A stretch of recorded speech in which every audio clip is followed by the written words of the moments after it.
باللہ من الشیطان الرجیم بسم اللہ الرحمن الرحیم الحمدللہ رب العالمین الصلاۃ والسلام علی سید المرسلین و خاتم النبیین صلی اللہ علیہ حبیبہ محمد و آلہ و اصحابہ و ازواجہ و اہل بیتہ و بارک وسلم۔ آج وہی بات ہے کہ اپنے معاشرے کے حساب سے آج ایک حدیث بخاری شریف سے لے کے آئے ہیں۔ 19 نمبر حدیث ہے بخاری شریف کی کہ حضرت ابو سعید خدری رضی اللہ تعالیٰ عنہ سے روایت ہے، انہوں نے کہا کہ رسول اللہ صلی اللہ علیہ وسلم نے فرمایا، وہ زمانہ قریب ہے جب مسلمان کا بہترین مال بکریاں ہوں گی جن کو لے کر وہ پہاڑوں کی چوٹیوں اور بارش کے مقامات کی طرف نکل جائے گا اور فتنوں سے راہ فرار اختیار کر کے اپنے دین کو محفوظ رکھے گا یا اپنے دین کو بچا لے گا۔ اور یہ ایک حدیث ہے بخاری شریف میں جو اس وقت حساب سے بالکل فٹ ہو رہی ہے۔ اب اس میں مسئلہ یہ ہے کہ میں پہلے بھی کہتا ہوں کہ اس وقت ہمارا دین اور اسلام کو بچانا مشکل ہو گیا، کیونکہ آپ دیکھیں چاروں طرف ہر طرف فحاشی کہہ لو، گانے بجانے، ہر چیز جو ہے نا وہ اسلام کے خلاف، ہر لمحہ ہمارا اسلام کے خلاف ہے۔ بھلے کتنا بھی اپنے آپ کو پرہیزگار سمجھتا ہو نا، کیسا بھی ہو، ہم نماز تو پڑھ رہے ہیں، ٹھیک ہے، حج بھی کر رہے ہیں، سارے کام کر رہے ہیں، لیکن اس کے باوجود بھی یہ دنیا کے اور فتنے اتنے ہو گئے ہیں کہ ہمارا اپنا دین اور ایمان کو بچانا ہی مشکل ہو گیا۔ اس حوالے سے یہ حدیث تھی آخری دور میں، اس ٹائم پہ نبی صلی اللہ علیہ وسلم بکریوں کا ذکر کر رہے ہیں، لیکن وہ تو بہت ہی پہلے کی، تقریباً سمجھو کہ 100 سال پہلے یہ سعودی عرب میں، دبئی میں، ہر جگہ پہ بکریاں اور یہ اونٹ چلاتے تھے، لیکن وہاں دیکھو آج کل زبردست قسم کی بلڈنگیں بن گئی ہیں، ٹھیک ٹھاک بلڈنگیں اور ٹاور بن رہے ہیں ہر جگہ پہ۔ اور ہمارے پاکستان میں بھی دیکھو کچے ہمارے گھر تھے، کچھ بھی نہیں تھا، نہ لائٹیں تھی، نہ اے سی تھے، کچھ بھی نہیں تھا۔ اس وقت ہر گھر میں 2 اے سی چل رہے ہیں، بغل ہے بھی غربت، اس کے باوجود بھی وی آئی پی قسم کے ماربل، ہر غریب سے غریب کا بھی آپ گھر جا کے دیکھیں گے وہ بھی زبردست ہوگا۔ تو بات یہی ہے کہ ہم ابھی 2 دن پہلے حج ختم ہو گیا، حاجی واپس آ رہے ہیں، تو ایک حاجی صاحب نے وہاں سے ایک ویڈیو تو نہیں رکھی لیکن ایک تفصیل دی، اس نے اپنا وہاں پہ وہ خود حج پہ گیا ہوا ہے، اس نے ادھر کا ایک سین پیش کیا ہے، اور مجھے تو یہ پہلے سے پتہ تھا، آج سے 20 سال پہلے بھی میں خود دیکھ کے اور یہ سمجھو کہ تجربہ کر کے آیا ہوں، پریکٹیکل ہو گیا، لیکن یہ اس وقت سمجھو کہ 20 سالوں میں کتنی تبدیلی آ گئی ہے۔ ہمارے سب کے ایمان بہت کمزور ہو گئے، بجائے بڑھنے کے ڈکریز ہو گئے۔ اب اس نے لکھا ہے، بڑی زبردست باتیں لکھی ہیں، ہم سب کے لیے لمحہ فکریہ ہے۔ کیا ہے کہ حج پہ گئے ہو یار، 15 لاکھ روپے خرچ کر کے بندہ حج پہ گیا ہے، اور یہی ہے کہ بھئی حج پہ جانا، اور جیسے ہم نماز میں جاتے ہیں تو ایک مقصد لے کے جاتے ہیں نا کہ بھئی ہم اللہ کے گھر میں جا رہے ہیں اور وہاں پہ کوئی بھی گڑبڑ نہیں کرنی ہے، ادب و احترام سے جا کے مسجد میں ادب و احترام کے رہتے ہوئے ہم پھر اپنا وہ کر کے نماز کا رکن سنت نفلیں پڑھ کے آرام سے نکلنا ہے۔ ہمارے ہی مسجدوں میں آج کل بہت گڑبڑ ہو گئی ہے، لیکن یہ میں ہم کو حرم کی بات اور حج کی بات آ رہا ہوں، اس نے تو ابھی کی کہی ہے، میں پہلے سے، لیکن بالکل سچ کہا ہوگا اس نے۔ پوائنٹیں تو بہت ہیں، مکمل گھر بہت سی پوائنٹیں ہیں، لیکن وہ ایک جو ہے نا چند میں آپ کو بتا دیتا ہوں، اس نے تو اچھی خاصی لمبی لکھی ہے لسٹ۔ سب سے پہلے اس نے لکھا کہ یار اپنا حاجی صاحبان بیٹھے تھے کمرے میں، فلمیں دیکھ رہے ہیں۔ آج کل نیٹ دیکھو ہر جگہ، ہر کسی کی جیب میں پڑا ہوا ہے موبائل، نیٹ عام ہو گئی ہے، سستی ہے، نکالو کہیں بھی بیٹھے ہو،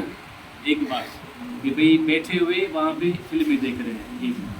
دوسرا اس نے کہا کہ جب حرم میں بیٹھے ہیں تو حرم میں وہاں پہ میچ دیکھ رہے ہیں، جیسے ابھی یہ کرکٹ کے یا جو بھی میچ آئے تھے، حرم میں بیٹھ کے میچ دیکھ رہے ہیں۔ ابھی حج پہ جائے ہیں، وہ بھی کعبۃ اللہ میں، جہاں ایک نماز کا ثواب 1 لاکھ کے برابر ہے، تو وہاں پہ جو گناہ اور جو کرے گا تو اس کا بھی گناہ بھی اتنا ہی ہوگا، تو وہاں پہ وہ دیکھ رہے ہیں